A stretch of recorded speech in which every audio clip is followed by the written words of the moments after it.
મિત્રો મજામાં ને? આજે આ લેક્ચરની અંદર જે વિદ્યુત ક્ષેત્રનો થિયરીનો પાર્ટ 2 થશે, એની અંદર આપણે જુદી જુદી અલગ રિંગ હોય તો રિંગના અલગ અલગ બિંદુ ઉપર, જેમ કે કેન્દ્ર છે, એની અક્ષ ઉપર છે, અથવા તો રિંગનો અમુક ભાગ છે, તો આ દરેક ભાગ માટે આપણે વિદ્યુત ક્ષેત્રનો અભ્યાસ કરવાનો છે. ત્યારે મિત્રો આજનો જે ટોપિક છે, લાસ્ટ લેક્ચરની અંદર વિદ્યુત ક્ષેત્રના પાર્ટ 1માં આપણે વિદ્યુત ક્ષેત્રની વ્યાખ્યા સાથે એનું સૂત્ર ભણ્યા હતા.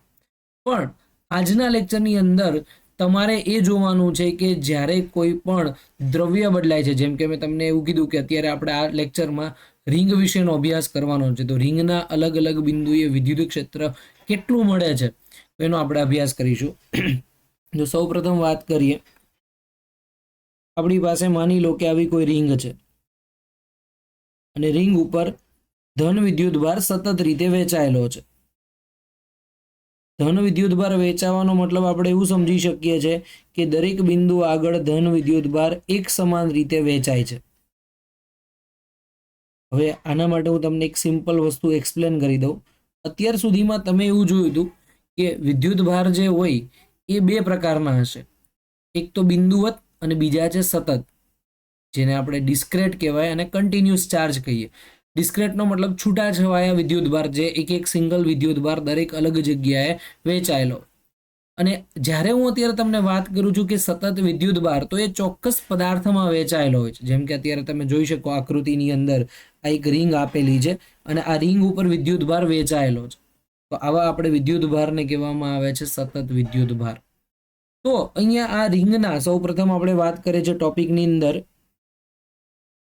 રિંગના કેન્દ્રમાં વિદ્યુત ક્ષેત્ર. ચલો, આ રિંગના કેન્દ્રમાં આપણે વિદ્યુત ક્ષેત્રનો જો અભ્યાસ કરીએ તો એના માટે પહેલી વસ્તુ તમને ખબર હોવી જોઈએ કે વિદ્યુત ક્ષેત્ર મેળવવાનું કઈ રીતે છે. તો તમે જો લાસ્ટ લેક્ચર વ્યવસ્થિત નથી જોયો તો પહેલું એ જુઓ કે લાસ્ટ લેક્ચર તમે જોઈ લો, બરાબર. અને આપણે અત્યારે અહીંયા વિદ્યુત ક્ષેત્ર શોધીએ છીએ. તો સિમ્પલ મેં તમને કીધું કે જ્યારે ધન વિદ્યુતભારની વાત કરો તો દરેક પ્રત્યેક સૂક્ષ્મ ધન વિદ્યુતભાર એ હંમેશા પોતાનામાંથી બહાર જતા વિદ્યુત ક્ષેત્રનું નિર્માણ કરશે. હંમેશા શું કરશે? પોતાનામાંથી બહારની દિશામાં જતા વિદ્યુત ક્ષેત્રનું નિર્માણ કરે છે. તો આ બાજુ તમે વિચાર કરો, આનું વિદ્યુત ક્ષેત્ર આમ જતું હશે, આનું આમ જતું હશે, આનું આ દિશામાં. તો આ દરેક જગ્યાએ તમે વિદ્યુત ક્ષેત્ર જોઈ શકો છો પરસ્પર કેવું છે, વિરુદ્ધ દિશામાં. અને દરેક જગ્યાએ વિરુદ્ધ દિશાનું વિદ્યુત ક્ષેત્ર હોય તો એકબીજાની અસરને શું કરશે? નાબૂદ કરશે. અને નાબૂદ કરવાના કારણે રિંગના કેન્દ્રમાં પરિણામી વિદ્યુત ક્ષેત્ર હંમેશા બનશે શૂન્ય. ક્લિયર? તો આ યાદ રાખવાનું છે કે રિંગના કેન્દ્રમાં હંમેશા વિદ્યુત ક્ષેત્ર શૂન્ય મળે છે. ચલો, હવે નેક્સ્ટ વસ્તુની આપણે વાત કરીએ. રિંગની અક્ષ પરના કોઈ પણ બિંદુએ વિદ્યુત ક્ષેત્ર,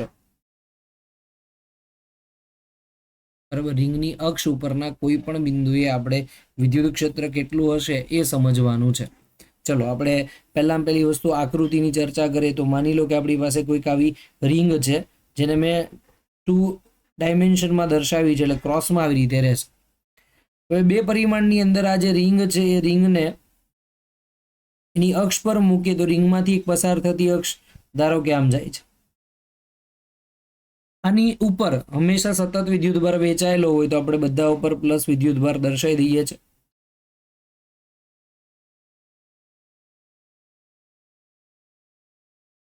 અને આના અક્ષ ઉપરનો પી બિંદુ અહીંયા ધારી લઈએ છીએ. આ પી બિંદુ આગળ મારે વિદ્યુત ક્ષેત્ર શોધવાનું છે. આ પી બિંદુ આગળ વિદ્યુત ક્ષેત્ર. તો જ્યારે પણ આવો સતત વિદ્યુતભાર આપેલું હોય અને પી બિંદુ આગળ વિદ્યુત ક્ષેત્ર શોધવાનું છે તો આપણે એક નાનકડો સૂક્ષ્મ ખંડ લેવાનો. નાનકડો શું લેવાનો? સૂક્ષ્મ ખંડ. તો તમે આકૃતિમાં જોઈએ કે આ એક નાનકડો સૂક્ષ્મ ખંડ આપણે દર્શાવ્યો છે અને આ સૂક્ષ્મ ખંડના કારણે આ દિશામાં જતું વિદ્યુત ક્ષેત્ર જે સૂક્ષ્મ આવશે જેને આપણે દર્શાવીએ છીએ ડી વડે. એવી જ રીતે ઉપરની બાજુ એક નાનકડો સૂક્ષ્મ ખંડ લઈ લીધો અને એને કારણે અહીંયા ઉત્પન્ન થતું વિદ્યુત ક્ષેત્ર એ પણ નાનું મળશે, એ જે આવશે ડી. હવે તમે અહીંયા જોઈ શકો છો કે ડી ના 2 ભાગ પડશે કે ડી ની જેની સાથે અહીંયા માની લો કે થીટા ખૂણો બને છે તો આને કહેવાય ડી કોસ થીટા, આ સાઈડમાં સેમ એટલું જ ખૂણો બનશે, કારણ કે અંતર સરખું છે તો બધી બાજુના ખૂણા કેવા આવશે? સરખા. અહીંયા બી થીટા હશે, અહીંયા બી થીટા હશે, તો ફરીથી આનો જે ઘટક મળશે એ આવશે ડી કોસ થીટા. પણ જેની સાથે ખૂણો નથી બનતું એ આવશે ડી સાઇન થીટા, અને આ બાજુ આવશે ડી સાઇન થીટા, જે એકબીજાની અસરને શું કરશે? નાબૂદ કરશે. તો આપણે પરિણામી વિદ્યુત ક્ષેત્ર લખી નાખીએ તો કોના કારણે મળશે? ડી કોસ થીટાના કારણે. તો પરિણામી વિદ્યુત ક્ષેત્ર ઈ બરાબર સંકલનમાં ડી કોસ થીટા. ચલો હવે ધારો કે આપણે આની સાબિતી લખવી છે, જે ડી કોસ થીટા છે એની આપણે સાબિતી લખવી છે, તો શું થાય? તો ઈ બરાબર આ સૂક્ષ્મ ખંડનું વિદ્યુત ક્ષેત્ર લખી નાખો. તો સૂક્ષ્મ ખંડને આપણે લખી શકીએ કે ડીક્યુ, નાનકડો વિદ્યુતભાર છે ડીક્યુ, અને આટલું જે અંતર તમે માપશો તો એ ધારો કે આર જેટલું છે. અહીંયાથી અંતર આપણે માપીએ તો કેટલું છે? આર. જ્યાં રિંગની ત્રિજ્યા કેપિટલ આર છે અને રિંગની કેન્દ્રથી અંતર એક્સ જેટલું છે. તમે પ્રોપર આકૃતિમાં જોઈ શકો છો. ફરીથી તમને કહું કે જે રિંગની ત્રિજ્યા છે એ કેપિટલ આર જેટલી દેખાશે, અને આ જે અંતર છે એ તમને એક્સ જેટલું જોવા મળે છે, રિંગના કેન્દ્રથી અક્ષ સુધીનું અંતર. અને આ જે મળશે એ કર્ણ થશે આર. હવે થોડુંક મેથેમેટિકલ કોન્સેપ્ટ તમને ખબર જ હશે કે કર્ણ જે મળે છે એ હંમેશા બાકીની બે બાજુ જે હોય એના વર્ગના સરવાળાનું વર્ગમૂળ હશે.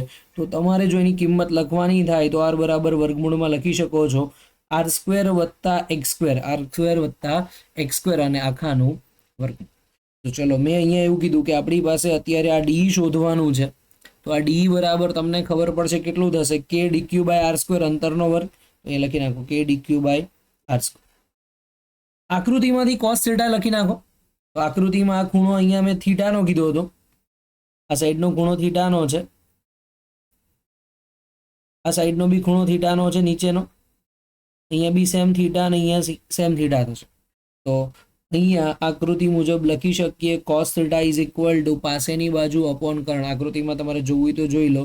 આ થીટા, આ પાસેની બાજુ જે એક્સ છે, અને આ બાજુનો કર્ણ લખી શકાય, આ બાજુનો કર્ણ જે આર જેટલો છે. તો વિદ્યાર્થી મિત્રો, તમે આકૃતિમાંથી જવાબ લખશો તો એક્સના છેદમાં આર. તો મૂકી દો કિંમત અહીંયા કોસ થીટાની એક્સ બાય આર. ચલો, અચળ વસ્તુ બહાર કાઢી શકાય છે. તો કે એક્સ અને આરનો ઘન 12, કે એક્સ અને આરનો ઘન 12, અને સંકલનમાં આવશે ડીક્યુ. સંકલનમાં આવશે ડીક્યુ. વિદ્યાર્થી મિત્રો, આ નાના નાના ડીક્યુના ખંડ તમે લેતા જાઓ અને આ બધા જ ખંડને તમે સરવાળો કરો તો છેલ્લે ડીક્યુ ડીક્યુ ડીક્યુનો સરવાળો કેટલો થશે? એ ક્યુ થઈ જશે. તો છેલ્લે આપણે વિદ્યુતભાર આખા જ રિંગ ઉપરનો કેટલો દર્શાવી શકાય? ક્યુ. તો અહીંયા લખી શકાય કે એક્સ ઇન્ટુ ક્યુ, ટોટલ વિદ્યુતભાર ક્યુ, ડિવાઈડ બાય આરનો ઘન. તો વિદ્યુત ક્ષેત્ર ઈનું સમીકરણ આવશે કે x into k into q into x upon આરનો ઘન, જે સમગ્ર રિંગના અક્ષ ઉપરનું વિદ્યુત ક્ષેત્ર છે. દિશા કઈ બાજુ આવશે? તો આર કેપ લખી નાખું છું અહીંયાથી. આ નવી દિશામાં એન કેપ, જે કહી શકાય રિંગની અક્ષને સમાંતર છે, રિંગની અક્ષને સમાંતર છે. ચલો, કિંમત મૂકી દઈએ તો ઈ સદિશ બરાબર કે ક્યુ એક્સ ડિવાઈડ બાય આરનો ઘન, અને આરનો ઘન જો તમે અહીંયા જોઈ શકો છો કેટલો આપેલો છે આરનો ઘન? Under root of R square plus X square. તો અહીંયા લખી શકાય under root of R square વત્તા એક્સ સ્ક્વેર, અને એનો ઘન ઘન છે, અને નીચેની બાજુએ તમે જોઈ શકો છો વર્ગમૂળ બી છે. તો ઈ સદિશ બરાબર કે capital Q x divide by R square વત્તા એક્સ સ્ક્વેર એની 3/2 એન કે. તો જ્યારે કોઈ પણ રિંગ પૂછી હોય અને રિંગની ઉપર આપણે શું શોધવાનું છે? વિદ્યુત ક્ષેત્ર અક્ષ ઉપર. તો આટલું સૂત્ર મળશે. આની સાબિતી ઇમ્પોર્ટન્સ નથી, સૂત્ર ઇમ્પોર્ટન્સ છે. તો રિંગની અક્ષ ઉપરનું વિદ્યુત ક્ષેત્રનું સૂત્ર તમારે લખવાનું થાય તો યાદ રાખજો કે q x divide by R square plus x સ્ક્વેરની 3/2. વિદ્યુત ક્ષેત્ર હંમેશા અક્ષને સમાંતર જ મળે છે. હવે એના પછીની જો આપણે વાત કરીએ તો રિંગ જે છે એ તો આપણે જોઈ લીધું. હવે વાત કરીએ, માની લો કે અમુક રિંગ ઉપરનો વૃત્તખંડ છે. રિંગ પરના વૃત્તખંડના કારણે વિદ્યુત ક્ષેત્ર. સમજો અહીંયા આખી રિંગ નથી, એટલો જ ટુકડો છે મારી પાસે. આ ટુકડા ઉપર આપણે વિદ્યુત ભાર દર્શાવી દઈએ છીએ. અને જે કેન્દ્ર સાથે ખૂણો બનાવે છે, માની લો કે કોઈ કેન્દ્ર લઈ લઈએ છે ઓ જેટલું, અને એણે અહીંયા કંઈક ખૂણો બનાવ્યો છે. ટોટલ ખૂણો આપણે લખી નાખીએ. એ ખૂણો તમને આપેલો છે અહીંયાથી આલ્ફા જેટલો. ટોટલ ખૂણો તમે દર્શાવશો તો ટોટલ ખૂણો કેટલો આપેલો છે? આલ્ફા જેટલો. બરાબર.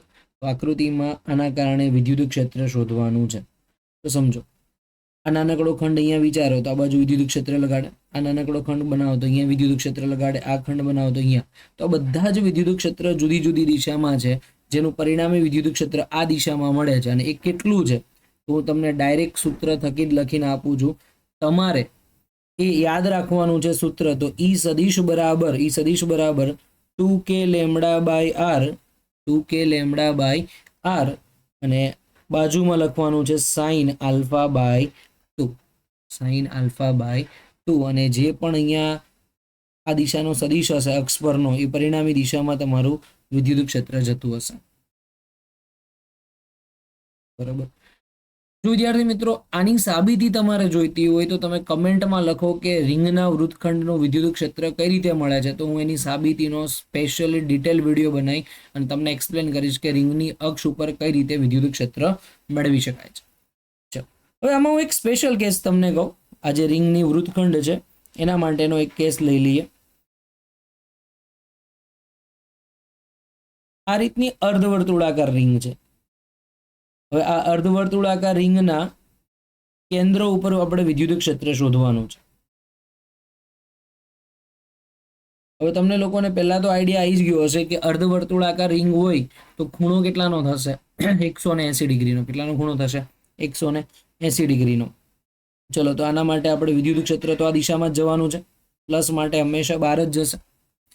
ચલો, સૂત્રમાં લખી નાખી કિંમત. તો ઈ બરાબર 2k લેમ્ડાના છેદમાં આર અને સાઇન 180 ભાગ્યા 2 એટલે સાઇન 90 થશે. તો 2k લેમ્ડાના છેદમાં આર સાઇન 90 અને સાઇન 91 થશે. તો 2k લેમ્ડા બાય આર. તમને એમ થશે કે આ લેમ્ડા શું છે? અહીંયા મેં ડાયરેક્ટ લેમ્ડાનું સૂત્ર કેમ લખ્યું? ઉપરમાં બી લેમ્ડા લખ્યું, અહીંયા બી લેમ્ડા લખ્યું. તો એના માટે તમારે એક કોન્સેપ્ટ સમજવાનો છે. એ સૂત્ર તો મેં તમને લખી દીધું. આપણે કોન્સેપ્ટની ચર્ચા કરીએ. વિદ્યુત ભાર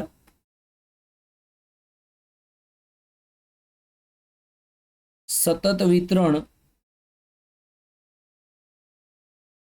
ધરાવે ત્યારે વિદ્યુત ભારની ઘનતા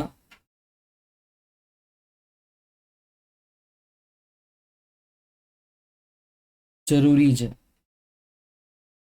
જ્યારે પણ વિદ્યુત ભાર સતત વિદ્યુત ભાર ધરાવતો હોય ત્યારે આપણે વિદ્યુત ભારની ઘનતા સમજાવવી જરૂરી છે. તો ઘનતાના 3 પ્રકાર છે. એમાં પહેલી ઘનતા છે રેખીય વિદ્યુત ભાર ઘનતા.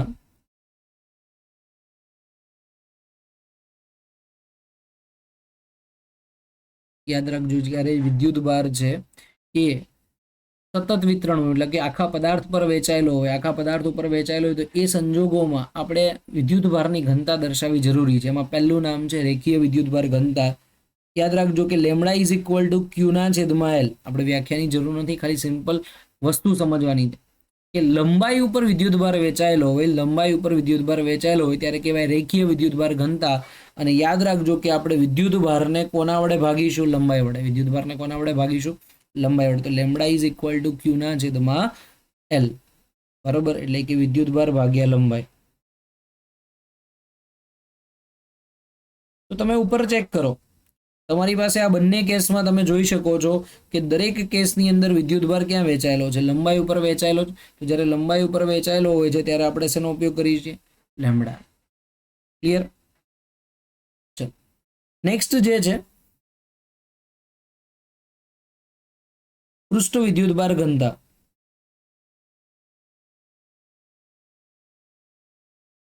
મતલબ કે જ્યારે વિદ્યુત ભાર કોઈ સપાટી ઉપર પૃષ્ઠ ઉપર વેચાયેલો હોય, પૃષ્ઠ મતલબ ધારો કે કોઈ સમતલ છે અને સમતલમાં વિદ્યુત ભાર વેચાયેલો હોય ત્યારે આવશે પૃષ્ઠ વિદ્યુત ભાર ઘનતા સિગ્મા. અને સિગ્મા ઇઝ ઇક્વલ ટુ ક્યુના છેદમાં ક્ષેત્રફળ થશે.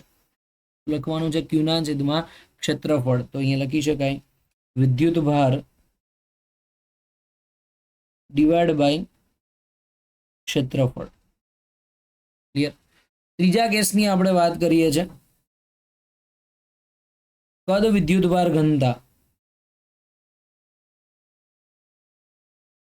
જ્યારે વિદ્યુત ભાર કદ ઉપર વહેંચાયેલો હોય,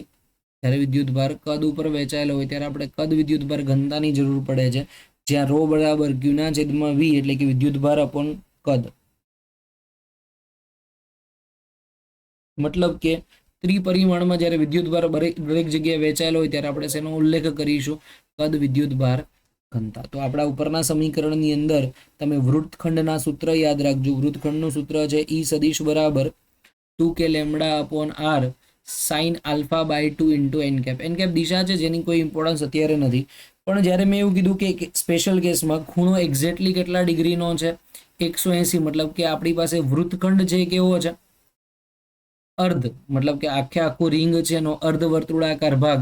તો અર્ધ વર્તુળાકાર ભાગ માટે ખૂણો 180 નો થશે. તો 2k lambda by R sine 180 by 2 sine 90 અને સાઇન 91 થાય એટલે માત્ર ને માત્ર જવાબ આવશે 2k લેમ્ડા બાય આર જેટલો. તો હોપ્સો વિદ્યાર્થી મિત્રો તમને આ વિદ્યુત ભારના ડિફરન્ટ કોન્સેપ્ટનો આઈડિયા આવી ગયો હશે. નેક્સ્ટની અંદર આપણે એ વાત કરીશું કે કોઈ પણ વિદ્યુત ભાર જે છે એના અલગ અલગ કન્ડિશન પ્રમાણે દાખલાને કઈ રીતે સોલ્વ કરવા, એના વિદ્યુત ક્ષેત્રના દાખલા આપણે જોઈશું. Thank you so much for watching this video.